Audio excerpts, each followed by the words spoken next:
Welcome back to On the Same Page. We are on Daf Hey Amud Beis. That's 5b of Maseches Taanis. And we are 7 lines down on the page. The second word is Tana. The first word is Yo'il. So, at the end of last week's Gemara, we actually had a discussion. We basically, throughout last week's Gemara, had Rav Nachman asking Rabbi Yitzchak many questions. And each time Rabbi Yitzchak would answer, this is what my Rebbe, Rabbi Yochanan, said.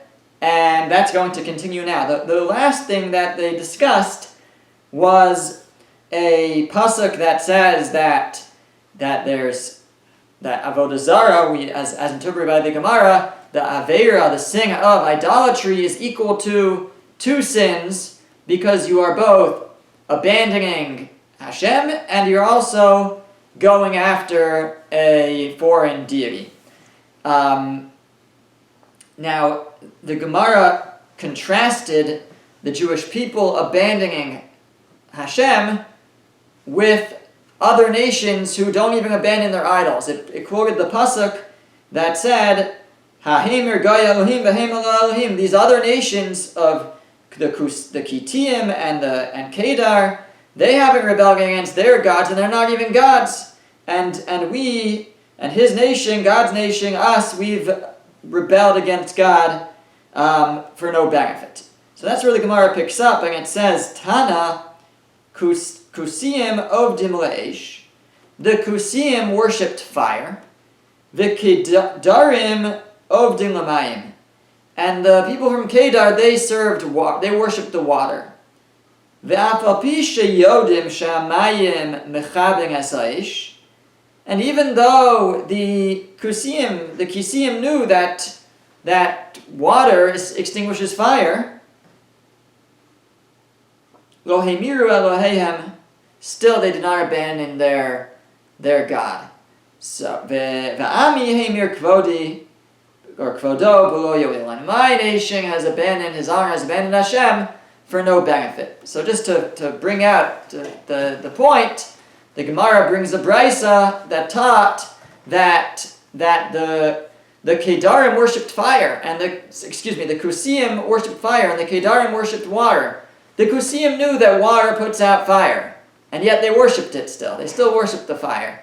So you see how dedicated they were to their empty God, and they stuck with it. And the pasuk is contrasting and saying, but the Jewish people, they did not. They have a real God. We have the Ribono Shel Olam, the Master of the universe, and yet we still managed to abandon him at that time. Okay, the Gemara continues. Ve'amar le Rav Nachman le Rabbi Yitzchak. Another question that Rav Nachman asked Rabbi Yitzchak. Mai d'chsiv, what is the meaning of the pasuk Vayhi kasher zakan Shmuel?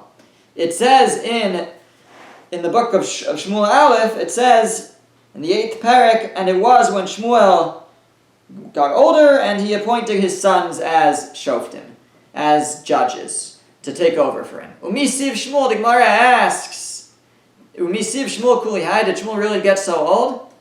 How do we understand the pasuk that says that Shmuel got old? V'ha bar nun beis hava. He was only 52 at the time of his death. So, what does it mean it was when Shmuel got old? 52 is not old. De Amar Mar, how do we know he was 52? Because it was said, Meis b'nun beis shana, zeh misasa shel Shmuel haramasi. The Gemara elsewhere in Moed Katan, it's discussing actually how long, what's considered an early death, what's considered kares, and it says 52 can't be because 52 is the age that Shmuel died. So you see that Shmuel died at 52. There's a calculation based on how old he was when he started in the Mishkan and comparing to the normal life of a Levi, and they come out with the age of 52. So if that's true, then what does that mean that Shmuel got old? He was only 52 when he died. So Amar Lei, so Rabbi Yitzchak said back to Rav Nachman, Hachi Amar Rabbi Yochanan. This is how Rabbi Yochanan interpreted it. Zikna kafza alav. Old age jumped on him. T'chsev, as it says, Nichamti ki himlachti yasha'ol. Hashem says, I regret having anointed Shaul. After Shaul makes one of his numerous mistakes, so Hashem says, I regret having anointed him. So Shmuel davens on behalf of Shaul. And Amar Lefanav, and he says to Hashem, Ribono shel olam, Master of the world, Shakaltani k'Moshe v'Aaron. Says Shmuel, you equated me with Moshe and Aaron. Where? Dichsiv, because the pasuk says, Moshe v'Aaron b'Kohanav, Moshe and Aaron with his Kohanim, Ushmuel and Shmuel b'Karei Shemo, when they call out his name. So in one breath you have Moshe, Aaron, and Shmuel. So says Shmuel, you equated me to Moshe and Aaron. Ma Moshe v'Aaron lo batlu ma'aseh yedeim b'chayeihem. Just as Moshe and Aaron, their handiwork, their student, was not taken from them in their lifetime, meaning Yehoshua, who was both a student of Moshe and Aaron, succeeded them as leader. So to me, it shouldn't come to be that my student, my appointee, should be nullified during my lifetime. It's not right. You equating me to Moshe and Aaron just as their successor ends up succeeding them and is not nullified, is not batal during their lifetime. So to me. So how can you take Shaul from me? How can you take away Shaul? So Amar HaKadosh Baruch Hu, Hashem said, Hechi Avid. So what am I going to do? Says Hashem, what should I do? Limos Shaul. So if I kill Shaul, because again, Hashem says, I regret having made him king. What's he going to do? So he can kill Shaul. Lo kashavik Shmuel. Lo kashavik Shmuel. Shmuel's not allowing it. Shmuel says, don't take Shaul from me. Don't let me see the death of that, the one who you made me appoint. Limo Shmuel. So Hashem says, so maybe I'll have to take Shmuel's life first, because then I could take Shaul's life. I'll kill Shmuel. I can't. Why? Because Adezutar Miranini Abasrei. Because he's still young, so people are going to talk. They're going to start rumors about him. If he dies young, then people are going to say he must have sinned. So I can't just take Shmuel's life. So maybe I won't take any. Lo limos Shaul v'lo limos Shmuel. So maybe I won't take Shaul's life or Shmuel's, and I'll let them continue to live and let Shaul continue in power. But Varigia Malchus David. But it's time for David's kingship to begin. The time has come for King David. Ve'ein Malchus nogas b'chaverta afil k'malinima. And you can't have one kingship touch the previous kingship, overlap at all, even a hair's breadth. So I can't. It's time for David to become king. It's time for Shaul's kingship to end. So I can't leave Shaul alive. But I can't kill him because Shmuel's still alive and Shmuel's not letting me kill him. And I can't kill Shmuel because Shmuel looks young and they're going to start rumors about him that he must have sinned and that's why he died. So Amar HaKadosh Baruch Hu, Hashem said, Akfitz alav zikna. I will make Shmuel look old. I'll have old age jump upon him. So that's why Shmuel, that now that he looks old, so now Shmuel can die and people won't start rumors, and then Shaul can die, and then David can become king. And that's why it says that Shmuel was old, even though he was only 52, but he looked much older than he actually was, because that was necessary in order for Hashem to take his life. Hainu d'chsiv, says the Gemara, that's what it means when the pasuk says, V'Shaul Yoshev Begiva Tachas ha'eshel barama. And Shaul, again, after some of Shaul's sins, it says that he dwelled in Giva, under the tree in Ramah. So it says he dwelled in Giva, under the tree in Ramah. So where did he dwell, in Giva or in Ramah? Those are two different places. V'chimaying in Giva, Eitzel Ramah. What does Giva have to do with Ramah? Elolomar lecha. So rather, what is the pasuk telling you? It's telling you, Migaram l'Shaul sheyeshev begiva. Who caused that Shaul can continue to dwell in Giva, shtei shanim umechza, for 2.5 years. Tfilasel shel Shmuel haramasi, the tefillah of Shmuel from Ramah. So Shaul is dwelling in Giva, but he's under the tree of Ramah, meaning he's only living because of that tree of Ramah, Shmuel from Ramah, that great tree, that great man. That's why Shaul is dwelling in Giva. That Shaul's life was extended, Shaul's kingship was extended temporarily, only because of the tefillah of Shmuel Hanavi. Okay, so but what does end up happening? So Shmuel, though, his life is taken from him, so that Hashem can take Shaul's life. Ask the Gemara, Umi midchi gavra mikamei gavra? Is one person's life pushed aside because of another person's life? In other words, this doesn't seem to be just. Because Shmuel himself doesn't deserve to die. He didn't do anything wrong. He's only dying young so that David can now become king, because it's time for David to become king. So how is that just? How is that fair to Shmuel? So the Gemara says, yes, it can happen that way. Sometimes you can have a gezerah, decree, and one person's life can be taken because of what another person needs. That's what the Gemara seems to be saying. Da'amar Rav Shmuel bar Nachmani, Amar Rav Yonasan, it should say. Rav Shmuel bar Nachmani is saying in the name of Rav Yonasan, Mai dichsiv. What does the pasuk mean? When it says in Hosea, it says, Al king chatzavti b'neviim, therefore I have hewn, carved out in the Neviim, haragtim be'imrei fi, I have killed them with the word of my mouth.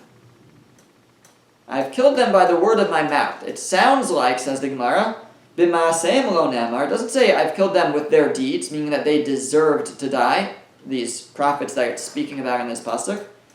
Ela b'imrei fi, rather with the word of my mouth. Alma midchi gavra mikamei gavra. We see that someone's life can be pushed aside for another person. So we don't fully understand the workings, the way that Hashem runs the world.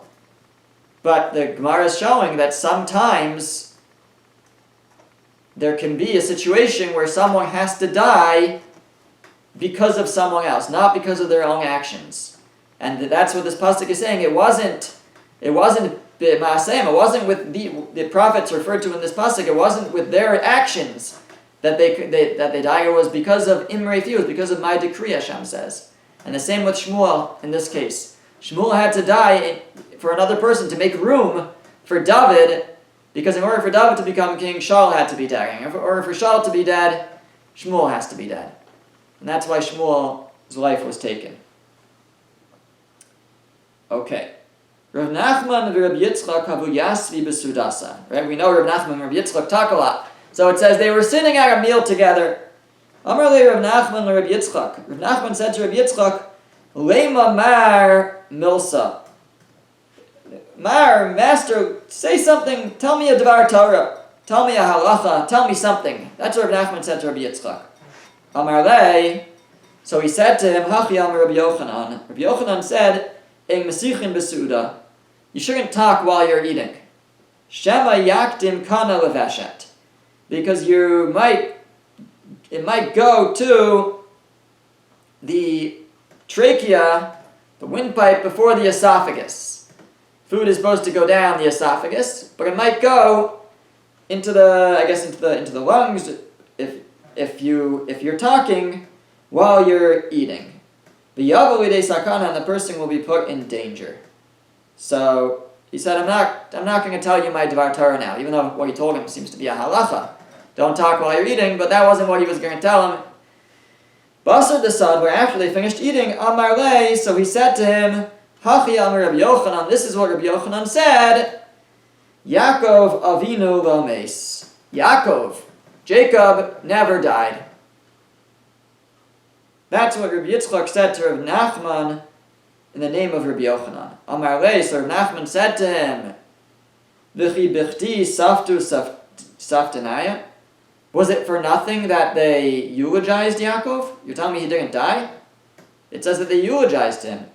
V'chantu chantayim, embalmed him, v'kabru kavraya, and buried him. The Torah testifies explicitly that they embalmed Yaakov and then they eulogized him and they buried him. What do you mean he wasn't dead? He never died.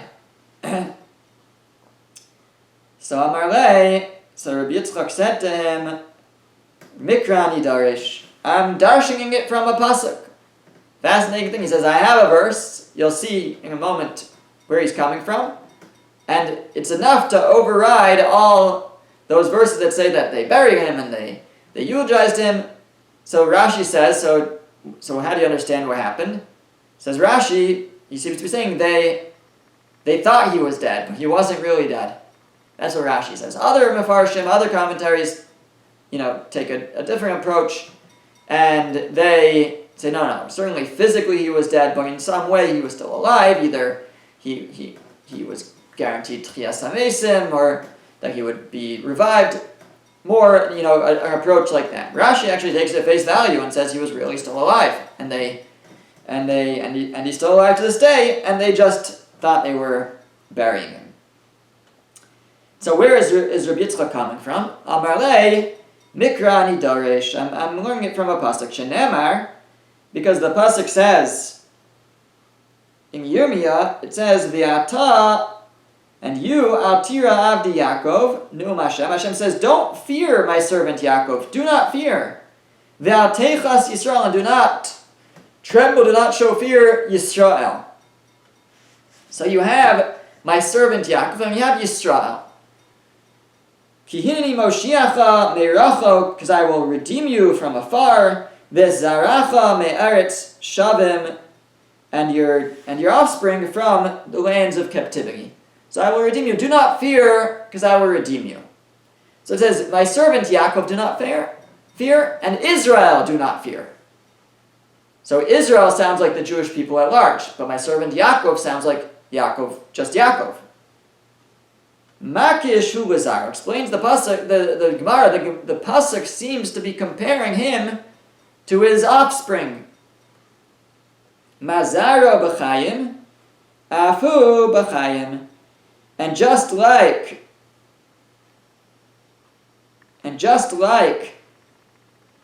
the Jewish people are alive, so too Yaakov will be alive.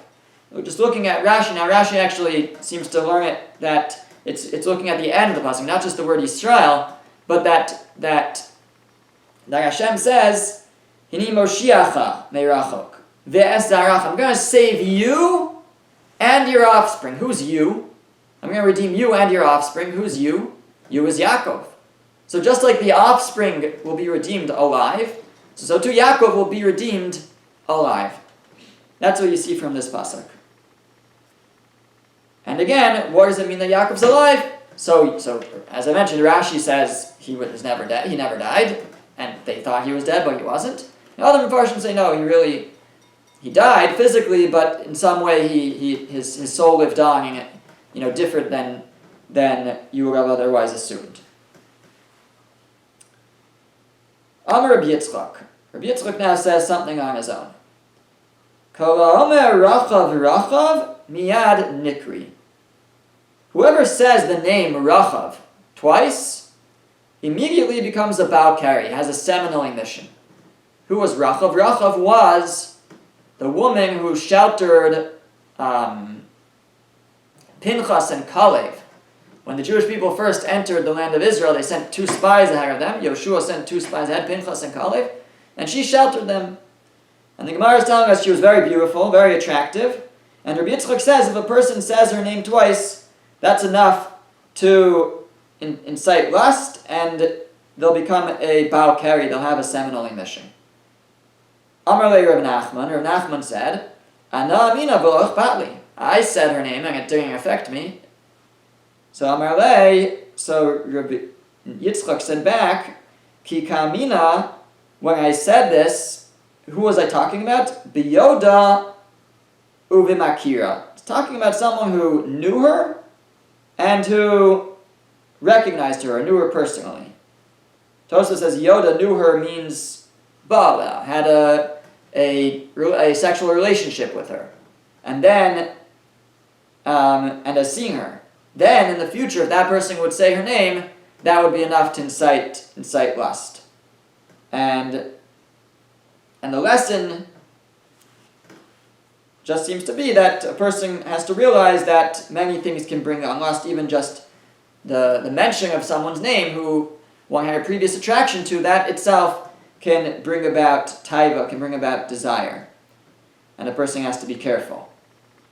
The Gemara continues and it says, Ki havu miftri mehadadi, when they left each other, Rav Nachman and Rabbi Yitzchak, Amar lei, I guess on this particular occasion, he said to him, Livarcham mar. So Rav Nachman said to Rabbi Yitzchak, Rabbi, my master, give me a bracha. Amar lei, so Rabbi Yitzchak said to him, I don't have much to bless you with. Emshol lecha mashal. Let me give you a mashal, a parable. Lama davar davar. What is this comparable to that you want a blessing from me? La'adam shayaholich b'midbar. A person was traveling in the desert. V'haya ra'av ra'ev v'ayef v'tzama. And he was starving, and he was tired, and he was thirsty. Umatza ilan. And he found a tree. Sheperosav mesukin. V'tzelo na'eh. V'amasamayim averes tachtav. A tree that perosav mesukin, the fruit were sweet. V'tzelo na'eh had beautiful shade. And it had a spring running underneath it. Achami perosav, so the man traveling, hungry, tired, and thirsty, he ate from the fruit. V'shasam imeim, and he drank the water. V'yashav b'tzela, and he sat in the shade to rest.